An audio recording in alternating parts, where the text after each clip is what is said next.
Hello and welcome to the latest potato markets update. My name is Megan and I'm an analyst here at the AHDB. Today I'm going to give you the headline figures from our end of November stocks estimates released last week. As at the end of November 2020, 3.27 million tonnes of British potatoes remained in grower ownership.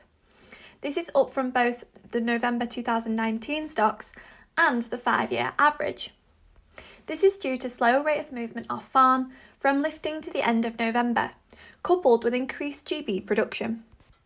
There are some big sector differences in the rate of movement off farm. At 797,000 tonnes, processing supplies were tighter than in November 2019. It is key to note here that these figures do not account for potato stocks held by processors. We must also not let the current market situation skew our view of what was happening in the late summer to early autumn, when lockdown measures were less restrictive, allowing some respite to the food service and catering industry.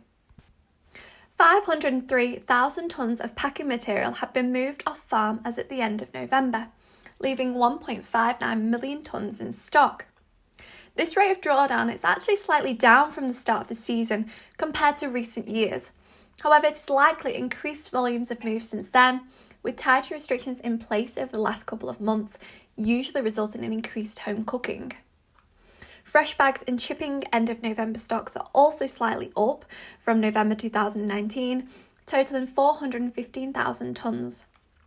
For more information on the stocks survey, visit our potato stocks webpage and interactive dashboard using the link below.